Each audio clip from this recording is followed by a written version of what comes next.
എത്ര കാലമായി നിങ്ങൾ ആവർത്തിക്കുകയാണ്? തെരഞ്ഞെടുപ്പ് കാലത്ത് പ്രത്യേകിച്ചും. ഉമ്മൻചാണ്ടിയുടെ കാലത്ത് 18 മാസത്തെ പെൻഷൻ കുടിശ്ശികയുണ്ടായിരുന്നോ? ഞാൻ ആദ്യം കണക്കിലേക്ക് പോകുന്നതിന് മുമ്പ് ഒരു ലോജിക്കലായിട്ടൊരു കാര്യം നിങ്ങളെ ശ്രദ്ധയിൽപ്പെടുത്താം. 18 മാസം എന്ന് പറഞ്ഞാൽ 1.5 കൊല്ലമാണ്.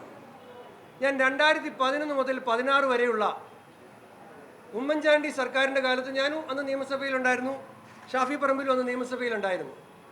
ആ സമയത്തെ അന്നത്തെ പ്രതിപക്ഷത്തിൻ്റെ മുഴുവൻ അടിയന്തര പ്രമേയ നോട്ടീസും എടുത്ത് വായിച്ചു നോക്കി. 1.5 കൊല്ലം പെൻഷൻ ഇല്ലാഞ്ഞിട്ട് ഇവർ പറയുകയാണല്ലോ കുടിശ്ശികയായിരുന്നെന്ന്. ഒരൊറ്റ അടിയന്തര പ്രമേയം പോലും സാമൂഹ്യ പെൻഷൻ കുടിശ്ശികയാണെന്ന് പറഞ്ഞിട്ട് അന്ന് അച്യുതാനന്ദൻ പ്രതിപക്ഷ നേതാവും കോടിയേരി ബാലകൃഷ്ണൻ ഉപനേതാവും തോമസ് ഐസക്കും പ്രമുഖരായ ഇവരെല്ലാവരുമുള്ള ആ പ്രതിപക്ഷം ഒരടിയന്തര പ്രമേയം പോലും ഉന്നയിച്ചിട്ടില്ല. നിങ്ങൾ പോയി പരിശോധിക്കുക. 5 വർഷം. എന്നാൽ ഇപ്പോൾ ഹമീദ് മാഷ് പ്രത്യേകമായിട്ട് വന്നിരിക്കുന്നതിൻ്റെ കാരണം ഞങ്ങളുടെ ഈ സഭയിൽ 6 മാസം കുടിശ്ശികയായല്ലോ. നിങ്ങളെല്ലാം തിരുവനന്തപുരത്ത് റിപ്പോർട്ട് ചെയ്യുന്നവരല്ലേ? ഞങ്ങൾ 3 അടിയന്തര പ്രമേയം കൊണ്ടുവന്നു. 2 അവതരിപ്പിച്ചത് ഞാനാണ്. 6 മാസം കുടിശ്ശികയായപ്പോൾ ഞങ്ങൾ 3 അടിയന്തര പ്രമേയം കൊണ്ടുവന്നപ്പോൾ 18 മാസം കുടിശ്ശികയായിട്ടും അന്നത്തെ പ്രതിപക്ഷം ഒരടിയന്തര പ്രമേയം പോലും നിയമസഭയിൽ കൊണ്ടുവന്നില്ല എന്ന് പറഞ്ഞാൽ നിങ്ങൾക്കത് വിശ്വാസയോഗ്യമായി തോന്നുന്നുണ്ടോ?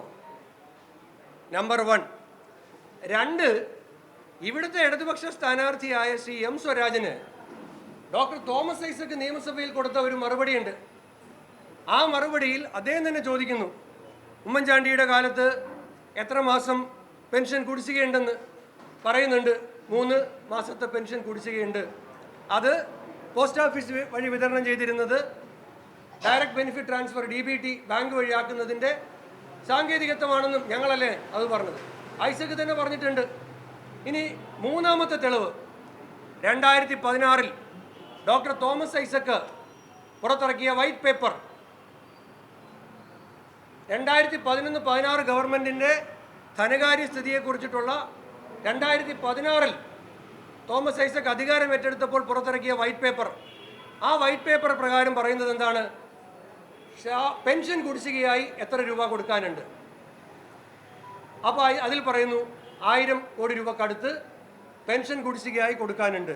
ഇതാരാ പറയുന്നത്? തോമസ് ഐസക് വൈറ്റ് പേപ്പറിൽ പറയുന്നതാണ്. ധവളപത്രത്തേക്കാൾ ആധികാരികമായ ഒരു ഫിനാൻഷ്യൽ ഡോക്യുമെൻ്റ് ഇല്ലല്ലോ. അപ്പോൾ ഞാൻ ചോദിക്കുന്നത്, 18 മാസത്തെ പെൻഷനാണ് കുടിശ്ശികയെങ്കിൽ ഈ 18 മാസത്തെ പെൻഷൻ കുടിശ്ശികയായി തീർക്കാൻ 1000 കോടി രൂപ മതിയോ? H സലാമിന് തോമസ് ഐസക് കൊടുത്ത മറുപടിയാണ്. ആ മറുപടിയിൽ 11-16 കാലത്ത് സാമൂഹ്യ സുരക്ഷാ പെൻഷനെ കുറിച്ച് പറയുന്നുണ്ട്. അതിൽ പറയുന്നത് 1/4/2010 കർഷക പെൻഷനാണ്. അത് 300 രൂപ. ആരാ അന്ന് മുഖ്യമന്ത്രി? VS. 1/4/2011 400 രൂപ. അതായത് 1/4 അച്യുതാനന്ദൻ ഗവൺമെൻറ്റിൻ്റെ അവസാന ബഡ്ജറ്റിൽ അത് 400 ആക്കി. അത് കഴിഞ്ഞാൽ പിന്നെ അടുത്ത ഗവൺമെൻറ് ആണല്ലോ. അപ്പോൾ VSൻ്റെ ഗവൺമെൻറ്റിലെ 5 കൊല്ലവും എത്രയാ പെൻഷൻ? 300 രൂപ. അതിനുശേഷം ഉമ്മൻചാണ്ടിയുടെ ഗവൺമെൻറ് വന്നു, 600 ആക്കി. അതിനുശേഷം ആ പെൻഷൻ 1/6/2016 1000 രൂപയാക്കി. എന്നാൽ വാർദ്ധക്യകാല പെൻഷൻ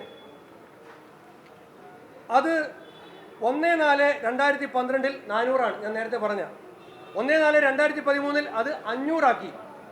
1/4/2014 അത് 600 ആക്കി. ശ്രദ്ധിച്ച് നിങ്ങൾ കേൾക്കുന്നുണ്ടല്ലോ. ഇനി വികലാംഗ പെൻഷൻ 1/4/2010 300, 1/4/2011 400, 1/4/2012 525, 1/4/2013 700, 1/4/2014 800.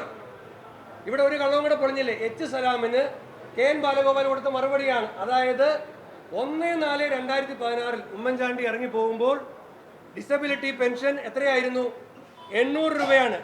അത് തന്നെ 80% വൈകല്യത്തിൽ കൂടുതലുള്ളവർക്ക് അത് 1100 രൂപയാണ്. ഈ ഡോക്യുമെൻ്റാണിത്, നിയമസഭാ രേഖയാണ്. അല്ലാതെ 600 രൂപ പെൻഷൻ 18 മാസം കുടിശ്ശികയാക്കിയ കണക്കല്ല ഞാൻ പറയുന്നത്. എച്ച് സലാമിന് KN ബാലഗോപാൽ കൊടുത്ത മറുപടിയാണ്. ഇനി 50 വയസ്സ് കഴിഞ്ഞ അവിവാഹിതർക്കുള്ള പെൻഷൻ 1/4/2010 300, 1/4/11 400, 1/4/12 525, 1/4/13 700, 1/4/14 800, 1/6/2016 1000. ഈ ഗവൺമെൻറ് വന്നപ്പോൾ അത് 1000 ആക്കി. ഞാനിനി സമയം നിങ്ങളെ കൂടുതലായിട്ട് എടുക്കുന്നില്ല. ഞാനിനി ഇത് സംഗ്രഹിച്ച് പറയാം. ഓൺ ആൻഡ് ആവറേജ് 900, 1000, 1200 വെച്ച്